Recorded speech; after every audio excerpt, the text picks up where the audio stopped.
Hello everyone, this is Here's Trivia, and welcome to a brand new Let's Talk Lore series titled Taming of the Shu.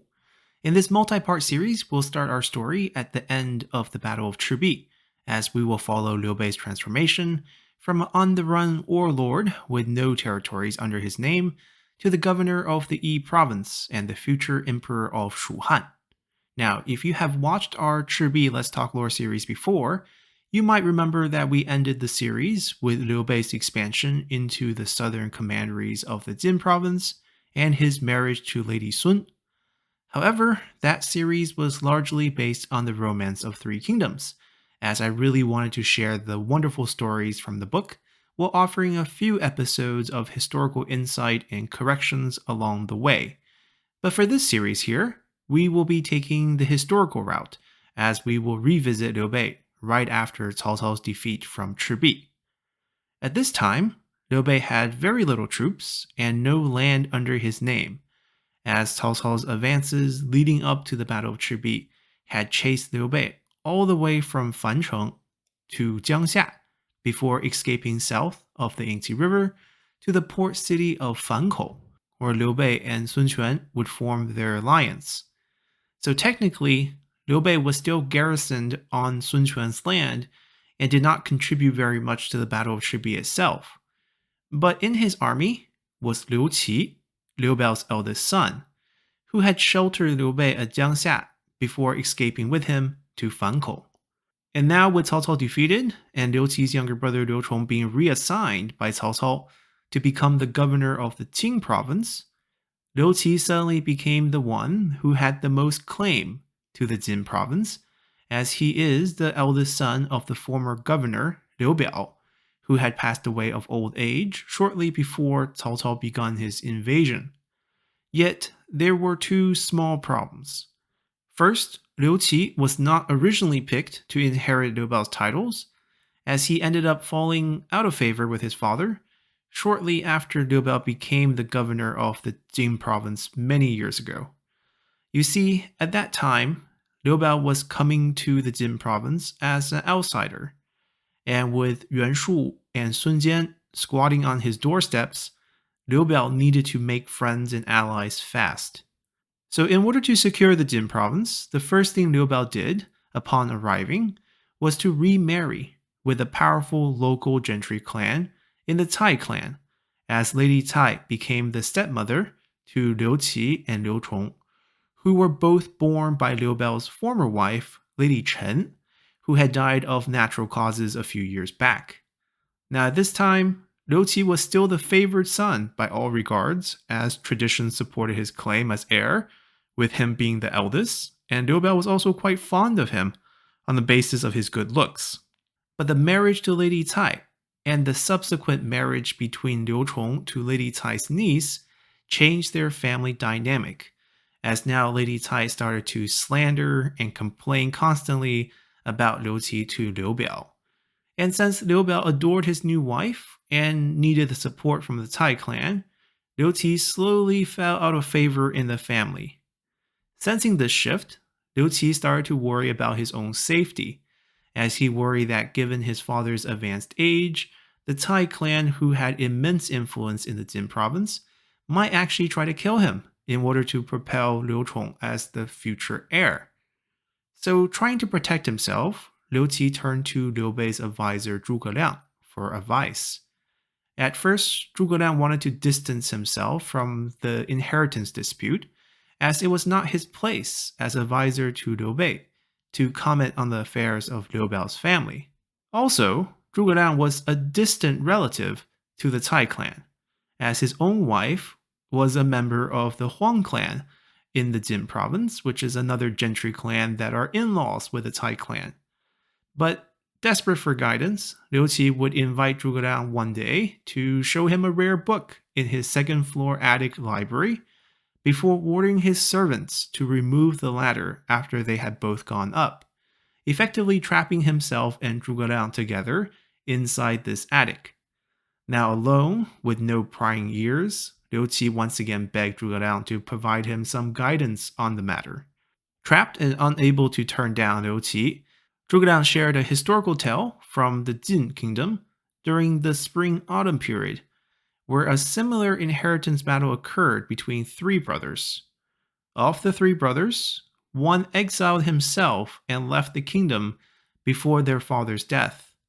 Then, following their father's death, the two brothers that remained fought until the younger one, who was favored by the queen and his birth mother, would eventually execute the other, who happened to be the eldest son.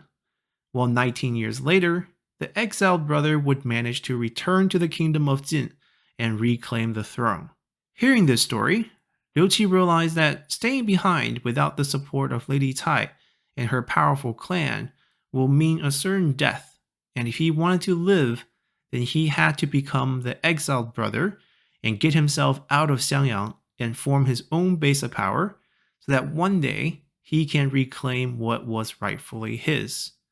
And thus, when Huangzu would die defending Jiangxia from Sun Quan's assault,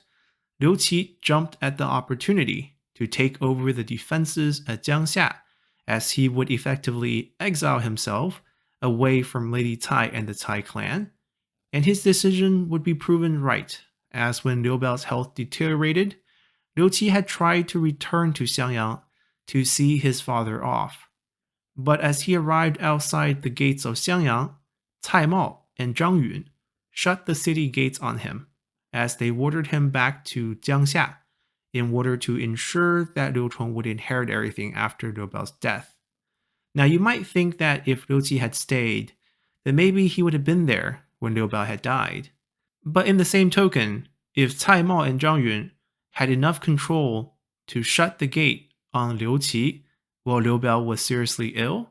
they certainly had the capability to kill Liu Qi, or at least imprison him, if he had not ended up leading his own forces in Jiangxia.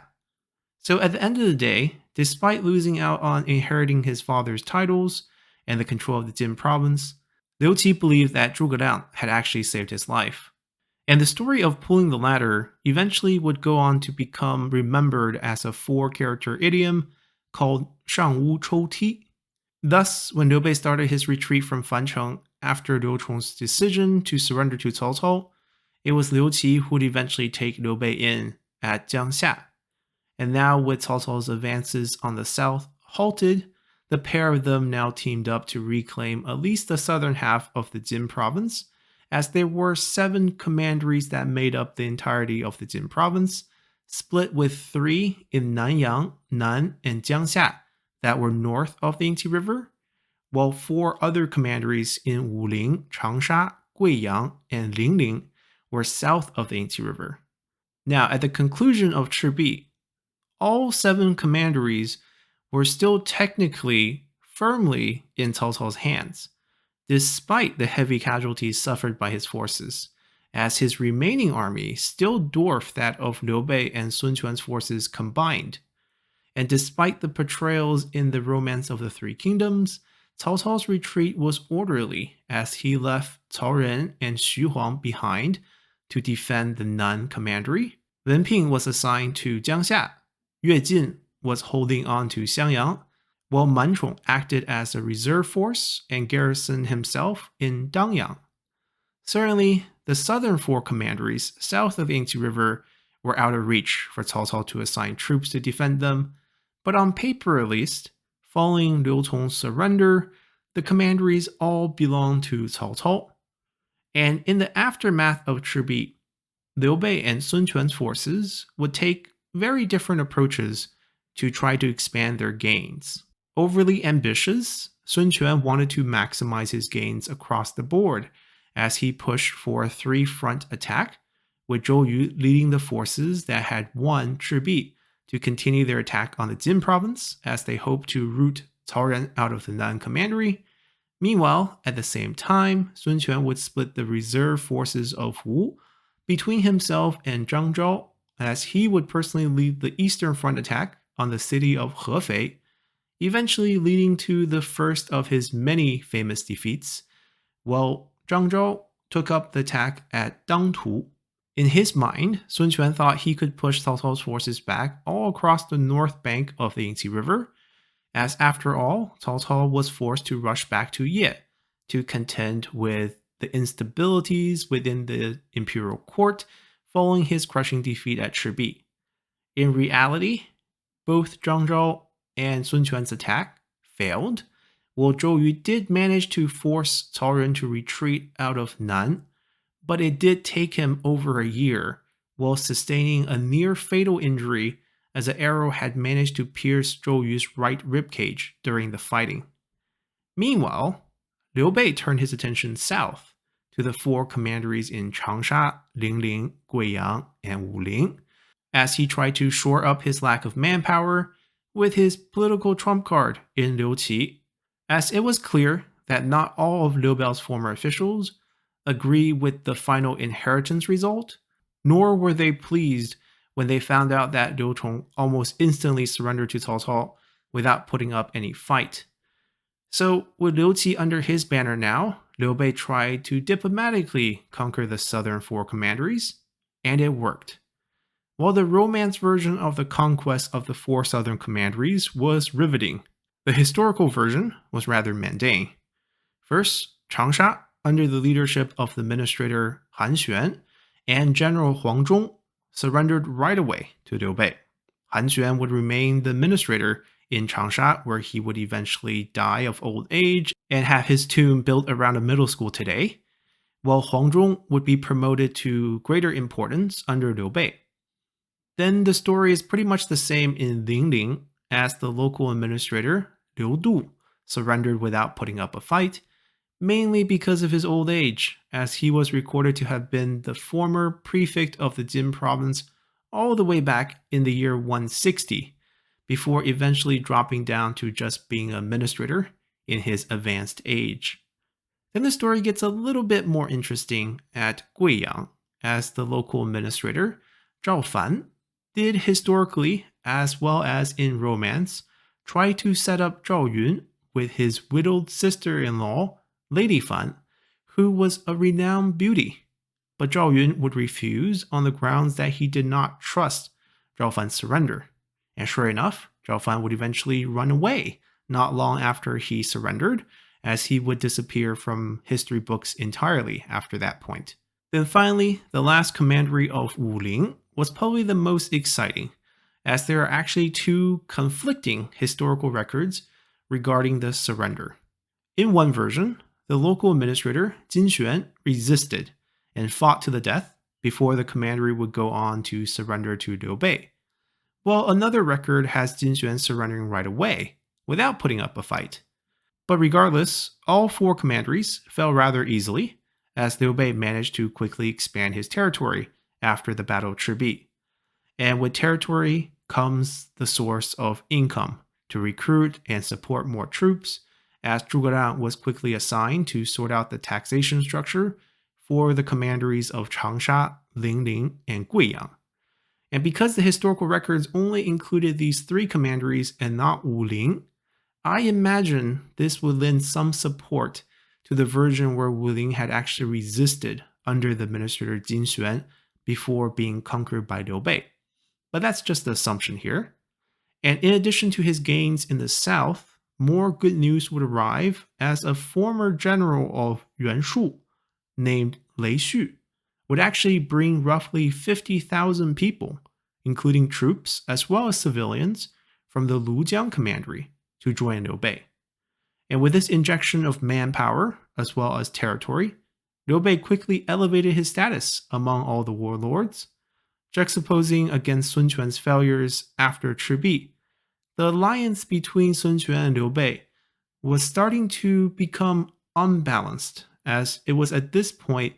that Sun Quan proposed the political marriage between his younger sister, Lady Sun, to Liu Bei, in order to cement their relationship and thus their alliance, despite the clear age difference between Liu Bei and Lady Sun.